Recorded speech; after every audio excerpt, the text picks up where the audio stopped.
Assalamualaikum warahmatullahi wabarakatuh. Kembali lagi bersama kreator amatir. Kali ini saya akan menceritakan dua judul dalam satu cerita. Sebelum kita lanjut ke ceritanya, alangkah baiknya kalau kita berdoa terlebih dahulu. Kita berdoa menurut kepercayaan masing-masing, dan berdoa pun kita mulai. Bismillahirrahmanirrahim. Allahumma inna nas'alukal salamatan fid din wa afiatan fil jasad wa ziyaratan fil ilmi wa barakatan di rizki wa taubatan qoblal maut wa rahmatan indal maut wa magfiratan ba'dal maut. Allahumma hawin alaina fi syakaratul maut wan nazata minnan nar wal afwa indal hisab. Shadaqallahul adzim. Berdoa selesai. Inilah ceritanya. Di saat kita sedang damai-damainya berumah tangga, kini rumah tangga kita sedang mengalami kehancuran karena orang ketiga. Yang membuatku tidak habis pikir adalah orang yang mencoba merusak rumah tanggaku adalah teman sendiri. Seperti cerita kali ini yang diceritakan oleh seseorang kepada Kang Holil. Kisahnya bermula di saat 1 bulan setelah pernikahan Sony dengan Yuli. Sony berperawakan gagah, berisi, dan boleh dibilang ganteng. Menurut saya, kalau Sony adalah sosok lelaki yang banyak disukai oleh para kaum hawa. Selain berpenampilan cakep, Sony juga tipe orang yang bertanggung jawab. Sony berhubungan dengan Yuli selama 10 tahun dan akhirnya memutuskan untuk menikah dengan Yuli di tahun ke-11 hubungan mereka. Dan Yuli berperawakan boleh dibilang montok, tubuh berisi dan indah untuk dipandang. Bahkan bisa mengundang para lelaki untuk berebut memilikinya. Namun Yuli membuktikan kesetiaannya kepada Sony dengan menjalani hubungan selama 10 tahun. Saat itu kedua mempelai sedang bahagia-bahagianya dengan status barunya, yaitu status suami istri. Hari-hari mereka dihabiskan bersama dalam suka maupun duka selama sebulan. Setiap kali Sony pulang bekerja, Yuli selalu menyambut Sony dengan sukacita. Berapapun hasil yang didapat oleh Sony, Yuli selalu menerima. Yuli tidak menuntut dan menjatah Sony dalam memberikan nafkah, karena Yuli tahu bagaimana susahnya mencari uang saat itu. Siang hari Sony bekerja dan Yuli mengurus rumah layaknya seorang istri. Sedangkan malam hari Sony membantu Yuli berjualan di depan rumah. Mereka selama itu saling membantu satu sama lain. Namun keadaan itu berubah setelah umur pernikahannya menginjak 40 hari. Tepat saat tidak sengaja Sony mendadak pulang karena ada sesuatu yang tertinggal.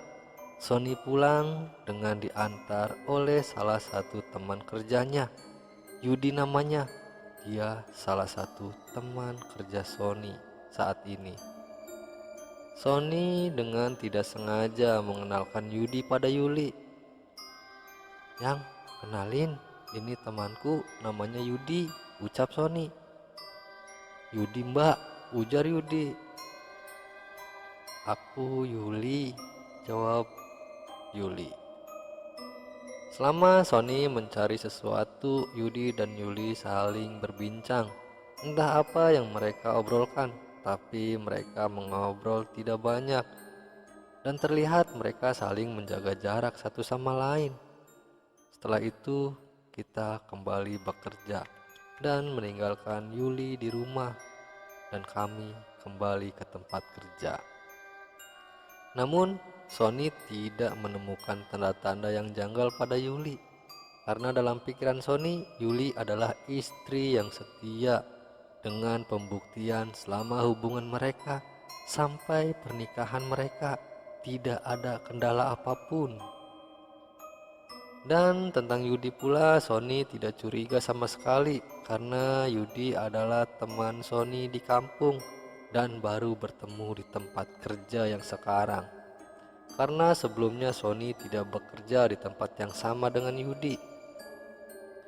Namun di pertemuan Yudi dengan Yuli, ternyata awal mula hancurnya rumah tangga Sony dengan Yuli, di mana Yudi memiliki perasaan terhadap Yuli. Namun Yuli masih menjunjung rumah tangganya dan berusaha sebisa mungkin untuk menghindari diri dari Yudi. Walaupun Yudi terus berusaha mendekat ke kehidupan Yuli dan Sony, tapi Yuli masih dengan prinsipnya untuk mempertahankan rumah tangganya. Karena bagaimanapun hubungan yang sudah mereka bina bukanlah waktu yang sebentar.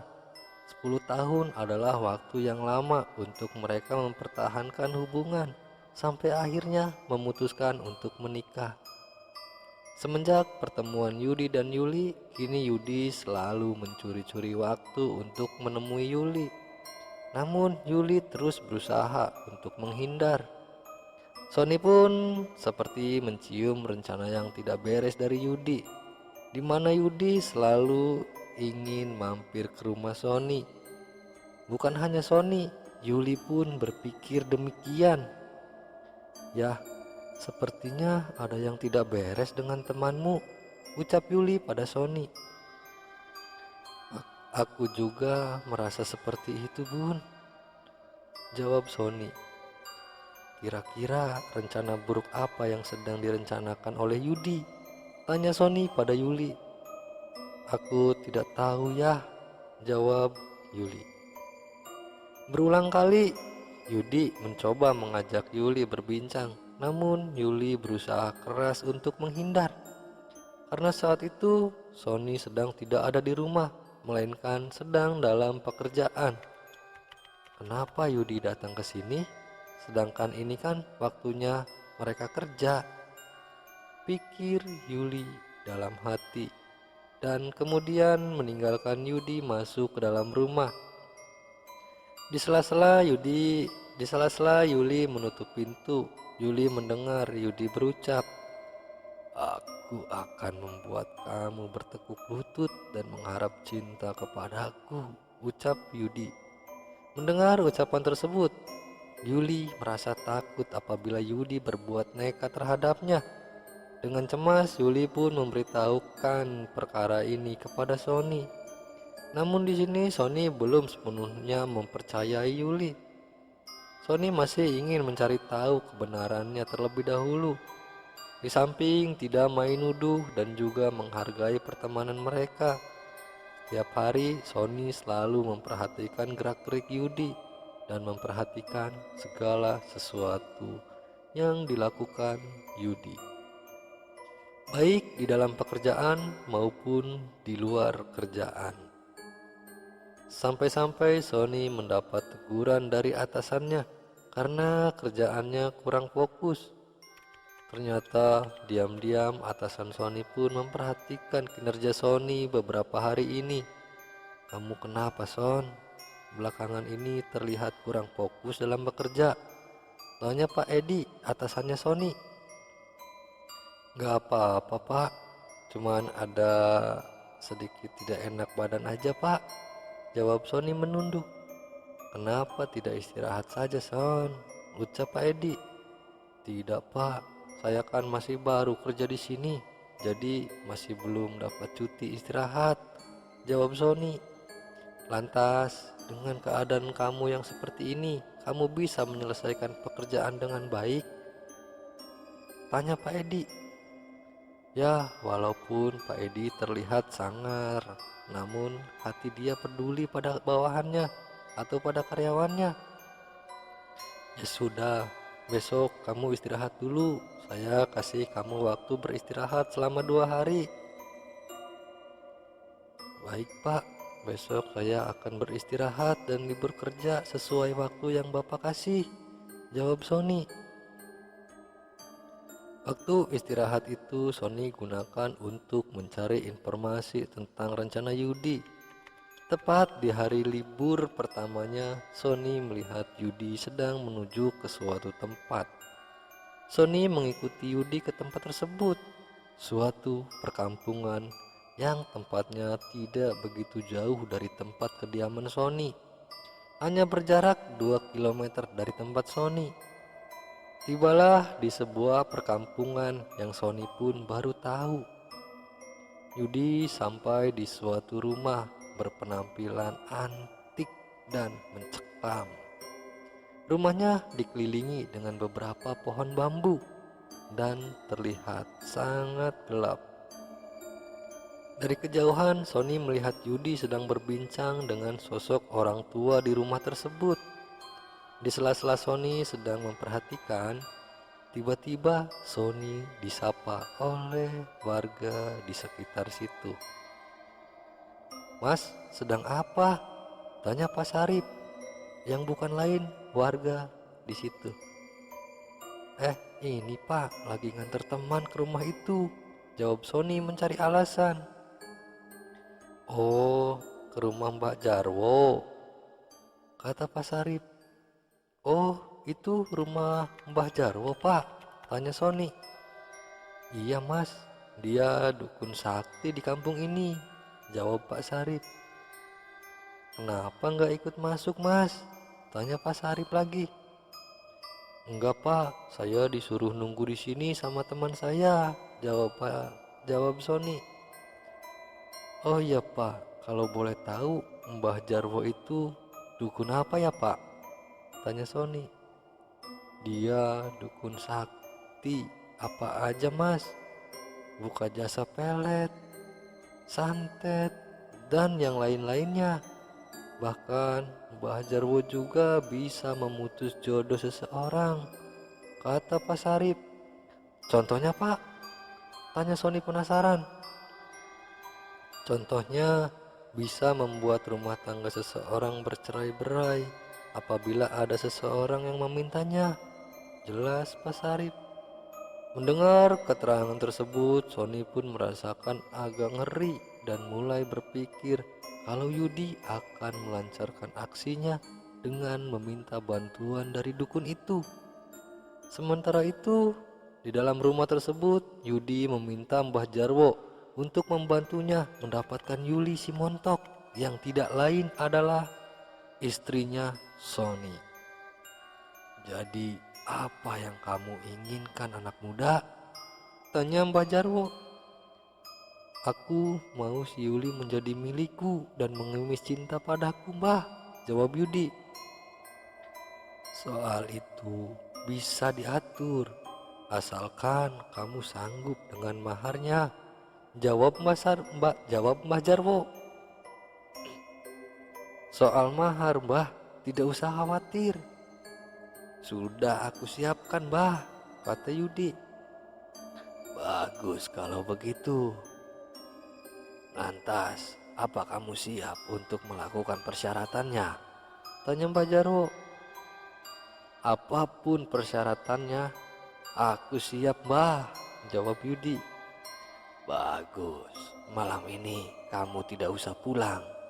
Kamu menginap di sini karena malam ini juga kamu harus melakukan persyaratan pertama di tempat ini," kata Mbah Jarwo. Waktu yang ditentukan pun tiba. Yudi pun melakukan ritual dengan dibantu oleh Mbah Jarwo. Tahap pertama,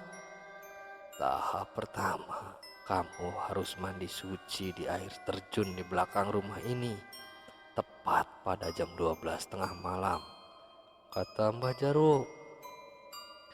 Kosongkan pikiranmu dan kamu harus fokus pada tujuanmu.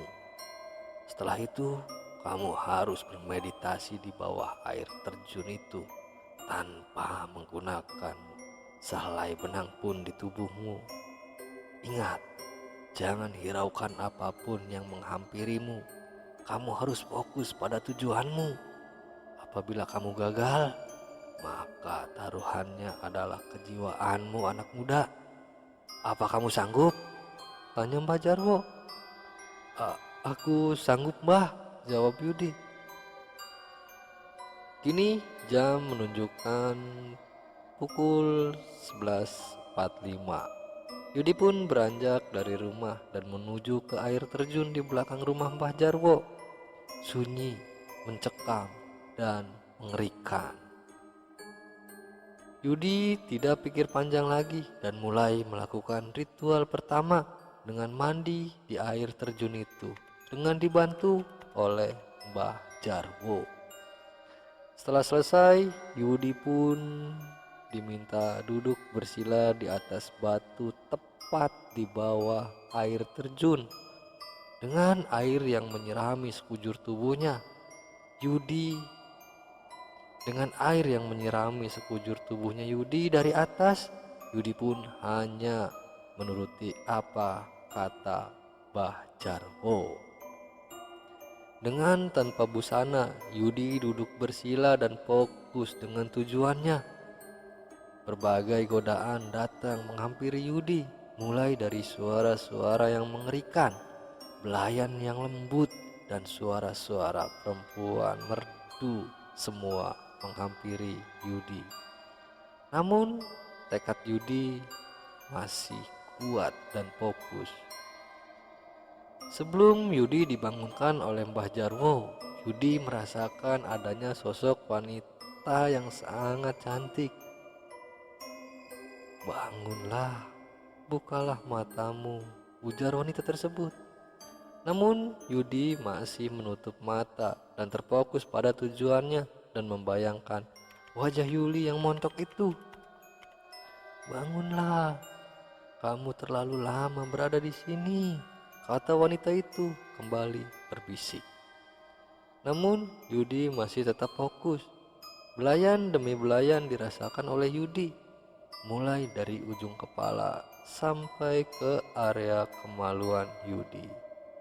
Yudi masih tidak bergeming sedikit pun sampai waktu sudah menunjukkan pukul 3.30.